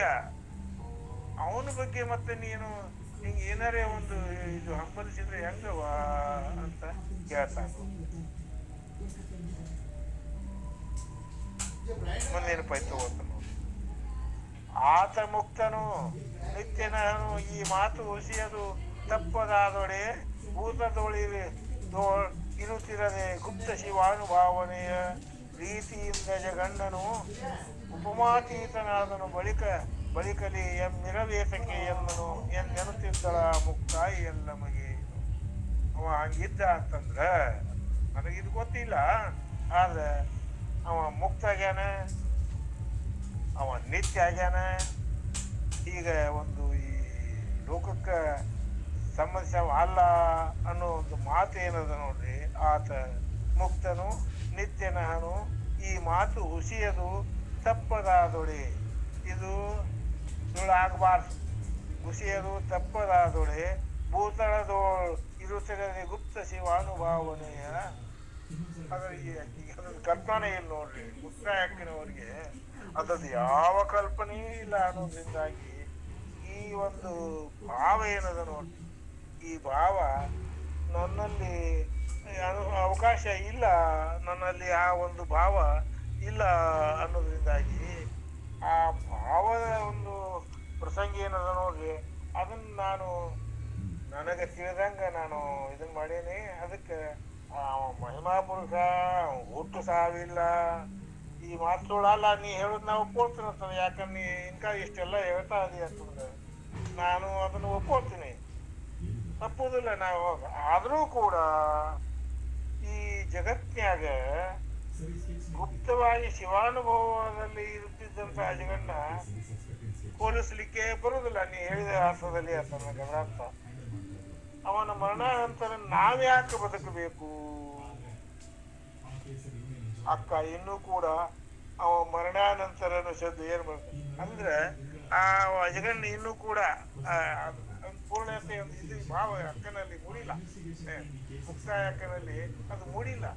ಅದಕ್ಕೆ ಅವನೇ ಇಲ್ಲ ಅಂದ್ರೆ ಅವ ಇದ್ರೆ ನಾನು ಇರಾಕಿ ಅನ್ನುವಂತ ಭಾವದಲ್ಲಿ ನಾನು ಇದ್ದು ಬಂದಾಕಿ ಅವನೇ ಇಲ್ಲದ್ರೆ ನಾನು ಯಾಕೆ ಬದುಕಬೇಕಪ್ಪ ಪ್ರಭುದೇವ ಅಂತ ಏನೋ ಆತ ಮುಕ್ತನು ನಿತ್ಯ ನಾನು ಈ ಮಾತು ಹುಸಿಯದು ತಪ್ಪದಾದೊಡೆ ಭೂತಳದೊಳು ಇರುತ್ತಿರದೆ ಗುಪ್ತ ಶಿವಾನುಭಾವನೆಯ ರೀತಿಯಿಂದ ಅಜಗಣ್ಣನು ಉಪಮಾತೀತನಾದನು ಬಳಿಕಲಿ ಎಮ್ಮಿರವೇತಕ್ಕೆ ನಾವು ಯಾಕಿರಬೇಕು ನಾವು ಹೋಗ್ಯಾರ ನಾವು ಹೋಗ್ತು ಅದೇಂಗ ಹೋಗ್ಲಿಕ್ಕೆ ಬರ್ತದೆ ಅದಲ್ಲ ನಮ್ಮ ಒಂದು ಕೊಟ್ಟ ಆಯುಷ್ಯ ಏನದ ನೋಡ್ರಿ ಅದನ್ನ ಅರ್ಧಾಕ ತಡಿಬಾರ್ದಂತ ನಮ್ಮ ಒಂದು ಪಾಳಿ ಬಂದಾಗ ನಮ್ದು ಆಯುಷ್ಯ ಮುಗಿದಾಗ ಅಲ್ಲಿ ಸಂಕೇತ ಬರ್ತದಂತ ಹೇಳ್ತಾ ಹಂಗ ಬಂದಾಗ ಅವರು ಆಸನ ಭದ್ರಾಗಿ ಕುಳಿತು ದೇಹ ಬಿಡ್ತಾರ ಹಿಂಗಾಗ್ತದೆ ಆದ್ರೆ ಹಂಗೂ ಬಿಡ್ಲಾರ್ದು ಇನ್ನು ಕೆಲವು ಮಂದಿ ಲೋಕಜೀವಿಗಳು ಬಿಡ್ತಾರ ನೋಡ್ರಿ ಅವ್ರು ಬೇರೆ ಬೇರೆ ರೂಪಕ್ಕೆ ಬರ್ತಾರಂತ ಆ ರೂಪ ಮತ್ತೊಂದ್ಸಲ ಯಾವಾಗಲೇ ಚರ್ಚೆ ಮಾಡೋನು ಆತನು ಉಪಮಾತೀತನು ಹಂಗಾದ್ಮೇಲೆ ನಾವು ಯಾಕಿರ್ಬೇಕು ಯಾಕಿಂದ ಇರ್ಬೇಕಪ್ಪ ಅಂತೇಳಿ ಅಲ್ಲವ ಪ್ರಭುಗಳನ್ನ ಮುಕ್ತಾಯಿಯವರು ಕೇಳ್ತಾರೆ ನೋಡ್ರಿ ಈ ಇದೇನು ಬರ್ತದ ನೋಡ್ರಿ ಲೋಕ ಮುಂದಿನ ಒಂದು ಪದ್ಯದಾಗ ಲೋಕ ಲೌಕಿಕರೊಡನೆ ಲೋಕಲೌಕಿಕರೊಡನೆ ಬಳಕೆಯದೇಕೆ ಪರಮಾರ್ಥದಲ್ಲಿ ತಾನು ಏಕೈಕ್ಯನಾದನು ಎಂದೆನ್ನುತ್ತಲೇ ಅಜಗಣ್ಣ ನಿರ್ವಹಣೆ ಸ್ವೀಕರಿಸಿದೊಡೆ ನೀನು ನಿನ್ನ ವಿವೇಕದಲ್ಲಿ ಒಂದೊಂದು ನುಡಿಯುವುದು ಸಾಕಿರುತ್ತ ಮುಕ್ತಾಯ ಸಂತೈಸಿದನು ಪ್ರಭುರಾಯ ಅಂತ ಇದು ಬರ್ತದೆ ಅಲ್ಲಮ ಪ್ರಭುಗಳು ಇಲ್ಲಿ ಮುಕ್ತಾಯಕ್ಕೆ ದುಃಖದಿಂದ ಮುಕ್ತಾಯಕ್ಕೆ ನುಡಿತಾ ಅದಾರ ಆಗ ಆ ದುಃಖವನ್ನು ಒಂದು ಸಾವಕಾಶವಾಗಿ ಶಮನಗೊಳಿಸುವಂತ ಒಂದು ರೀತಿಯಲ್ಲಿ ಪ್ರಭುಗಳು ಸಾವಕಾಶವಾಗಿ ಒಂದೊಂದೇ ಮಾತನ್ನ ಹೇಳ್ತಾ ಬರ್ತಾರೆ ನೋಡ್ರಿ ಅದಕ್ಕೆ ಈ ಲೋಕದ ಒಂದು ಜನರ ಜೊತೆಗೆ ಲೋಕಲೌಕಿಕರೊಡನೆ ಬಳಕೆಯದೇಕೆ ಜಗಣ್ಣ ಅಲ್ಲ ಆದ್ರೆ ಅವು ನೀರು ಯಾಕೆ ಇದನ್ನ ಮಾಡ್ತೀವ ಹಂಗ ಲೋಕಲೌಕಿಕರೊಡನೆ ಬಳಕೆಯ ಏಕೆ ಪರಮಾರ್ಥದಲ್ಲಿ ತಾನೇ ಏಕೈಕನಾದ ಪರಮಾತ್ಮನ ಪರಶಿವನಲ್ಲಿ ಪರಮಾತ್ಮನಲ್ಲಿ ತಾನೇ ಒಂದಾಗ್ಯಾನ ಎಂದೇಳುತ್ತಲ್ಲಿ ಆ ಜಗಣ್ಣ ನಿರ್ವಯಲ ಸ್ವೀಕರಿಸಿದವರೆ ಸಂದೇಹ ಪಡ್ತಾರೆ ಸಾಮರ್ಥ್ಯ ನಿರ್ವಯಲ ಅಂದ್ರೆ ಬಯಲು ಒಳಗಿನ ಬಯಲಿಗೂ ಹೊರಗಿನ ಬಯಲು ಬಿಟ್ಟು ಒಳಗಿನ ಬಯಲು ನಿರ್ವಯಲ ಸ್ವೀಕರಿಸಿದೊಡೆ ನೀನು ನಿನ್ನ ವಿವೇಕದಲ್ಲಿ ಒಂದೊಂದು ನುಡಿಯುವುದು ನೀ ಏನಾರ ಮಾತಾಡ್ತಿದ್ರು ಅವನ್ನ ತೀರ್ಕೊಂಡಾನ ಅವನನ್ನ ಬಿಟ್ಟಾನ ಅದಕ್ಕೆ ನನಗೆ ತ್ರಾಸ ಆಗ್ಯದ ನನಗೆ ದುಃಖ ಭಾಳ ಆಗೈತಿ ನಾ ಇರ್ಲಕ್ ಆಗುದಿಲ್ಲ ನಾನು ಹೋಗ್ಬೇಕು ಹಂಗ ಹಿಂಗ ಅನುಬೇಡ ಅಂತ ಅದಕ್ಕೆ ನಾವಿದನ್ನ ಈ ಒಂದು ಪದ್ಯವನ್ನ ಇದು 11ನೇ ಪದ್ಯ ನಾಳೆ ನೋಡೋಣ ಇವತ್ತ ಇಲ್ಲಿಗೆ ನಾನು ಮುಗಿಸ್ತೀನಿ ಎಲ್ಲರಿಗೂ ಶರಣಾರ್ಥಿಗಳು ಧನ್ಯವಾದಗಳು ಇವತ್ತು ಮುಕ್ತಾಯಿ ಮತ್ತು ಅಜಗಣ್ಣನ ಒಂದು ಅಜಗಣ್ಣ ಅಗಲಿದ ಅಳಲನ್ನ ಮುಕ್ತಾಯಕ್ಕ ತೊಡ್ಕೊಳ್ಳೋದು ಮತ್ತು ಅದಕ್ಕೆ ಸಮಾಧಿಯಾಗಿ ಅಲ್ಲಂ ಪ್ರಭುದೇವರು ಅವರಿಗೆ ಸಾಂತ್ವನವನ್ನು ನೀಡೋದು ಆ ಸಾಂತ್ವನ ಎಂಥ ಒಂದು ಅದ್ಭುತವಾದಂತಹ ಆಧ್ಯಾತ್ಮಿಕ ಅಂಶಗಳನ್ನು ಒಳಗೊಂಡದ ಅಥವಾ ಒಂದೊಂದು ಶಬ್ದಗಳು ಅಲ್ಲಂ ಪ್ರಭುಗಳು ಮುಕ್ತಾಯಕ್ಕಾಗಿ ಹೇಳುವುದು ಮುಕ್ತಾಯಕ್ಕ ಅಂತ ಒಬ್ಬ ಶ್ರೇಷ್ಠ ಜ್ಞಾನಿಯ ಜೊತೆಗೆ ತಾನು ಮಾತನಾಡುವುದು ಎಂಥ ಒಂದು ಸಂವಾದ ಅದು ಈಗಲೂ ಸಹಿತಕ್ಕೆ ಯಾರು ಎಷ್ಟೇ ಮುಂದುವರಿದ್ರು ಅಂತ ಒಂದು ಮಾತುಗಳನ್ನ ಕೇಳಕ್ಕ ಅಥವಾ ಅವುಗಳನ್ನ ಮಾತಾಡ್ಲಕ್ಕ ಈಗಲೂ ಯಾರಿಗೂ ಬರ್ಲಿಕ್ಕಿಲ್ಲ ಅಂತ ಒಂದು ಸಂವಾದ ಆ ಶರಣರ ಇಬ್ಬರ ಮಧ್ಯದೊಳಗೆ ನಡೆದಿತ್ತು ಅನ್ನೋದನ್ನ ಬಹಳ ಅದ್ಭುತವಾಗಿ ತಾವು ಹೇಳಿದ್ರಿ. ತಿಗಡಿಯಪ್ಪಾಜಿಯವರು ಒಂದು ಚಾಟ್ ಬಾಕ್ಸ್ನಾಗ ಒಂದು ಇದು ಹಾಕಿದ್ರು, ಮುಕ್ತಾಯಕ್ಕಳಿಗೆ ಅಲ್ಲಂ ಪರಿಚಯ ಮೊದಲೇ ಇತ್ತೇನು ಅಂತ ಹೇಳಿ ಹಂಗ ಕವಿಗಳಲ್ಲಿ ವರ್ಣನೆ ಮಾಡ್ಯಾರ. ಅಂದ್ರೆ ಅಷ್ಟು ಆತ್ಮೀಯತೆಯಿಂದ ಈಗ ನಾವು ಹೆಂಗ ಮಂದಿ ಮಕ್ಕಳಿಗೆ ಸಾಂತ್ವನ ಹೇಳೋದು ಅದು ಅಂತರಾತ್ಮ ಹೇಳಂಗಿಲ್ಲ, ಸುಮ್ಮ ಮ್ಯಾಲ ಹೇಳ್ತಿರ್ತೀವಿ. ಆದ್ರೆ ಅಲ್ಲಂ ಪ್ರಭುದೇವ್ರು ಅವತ್ತೇ ಮುಕ್ತಾಯಕ್ಕನ್ನ ನೋಡಿರ್ಬೇಕು. ಆದ್ರೂ ಸಹಿತಕ್ಕ ಅವಳ ಅಳಲು ಅವರ ಅಣ್ಣ ತಂಗಿ ಸಂಬಂಧ ಹಿಂದ ಹೆಂಗಿತ್ತು ಅನ್ನೋದು ಮೊದಲೇ ಅವ್ರಿಗೆ ಗೊತ್ತಿತ್ತೇನು ಅನ್ನೋ ಹಂಗೆ ಅಲ್ಲಿ ಏನು ಮಾಡ್ಯಾರಂದ್ರೆ ಕವಿ ಹೇಳ್ತಾರ ಅಂತ ಹೇಳ್ಯಾರ. ಧನ್ಯವಾದಗಳು ರೀ. ಭಾಳ ಅದ್ಭುತವಾದಂಥ ವಚನಗಳು ಮತ್ತು ಆ ವಚನಗಳನ್ನು ಹೇಳ್ತಕ್ಕಂಥ ಪರಿ ಅತ್ಯದ್ಭುತ. ಶರಣಾರ್ಥಿ ಅಪ್ಪಾಜಿ, ಧನ್ಯವಾದಗಳು. हे पहा, बोलणं ऐकू आलं का आमच्याकडून? हॅलो हॅलो, बोला बोला बोला सर बोला. आम्हाला थोडं विनंती करायची आहे की तुम्ही जे विषय सांगितला ते अतिउत्तम आहे ते, आणि आमच्याकडे ते तुमचं लीला विश्वंभर हे पुस्तक सुद्धा मराठी भाषेत आहे. फक्त विनंती एवढीच आहे की तुम्ही जे बोलता त्याच्यात कधी मधी तरी मराठी आणि किंवा तुमचं हिंदी याचा वापर व्हावा.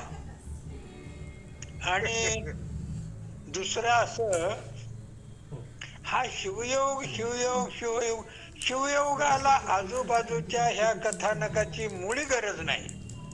आणि मी उद्याच्याला या ही लिंक आहे माझ्याकडं, हे कोणाचं आहे ते असो, त्याच्यावर मी एक PDF पाठवतो 6 पानाचं. हॅलो हॅलो हा, बोला बोला ना ग्रुपमध्ये टाका. बाबाजी, बोला. 6 पानाचं आम्ही मराठी PDF. महाराष्ट्राचा आहे मी, सुजाता पाटील म्हणून. आणि ते सांगणारे कर्नाटकचं आहे, त्यांना मराठीचं हे नाही आहे. मराठीतून हिंदीतून घ्या. ನಾ ಹೇಳ್ತೇನೆ ನೋಡ್ರಿ ಸುಜಾತ ಅವ್ರ, ಆ ಒಂದು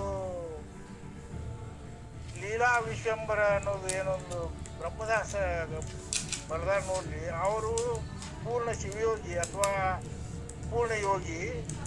ಅವರ ಒಂದು ಆ ಬುಕ್ ಈಗ ಹುಬ್ಬಳ್ಳಿಯ 3000 ಮಠದಾಗ ಆ ಪ್ರತಿ ಅದ ರೀ. ಅದನ್ನ ನಾನು ಯಾರು ಪ್ರಿಂಟ್ ಮಾಡ್ತಾರ ಹಾದಿ ಕಾಯಕತ್ತಿ ಭಾಳ ದಿವಸ ಆಯ್ತು. ಹಿಂಗೆ ಹಾದಿ ಕಾಯ್ಕೋತಾನೆ ಈಗ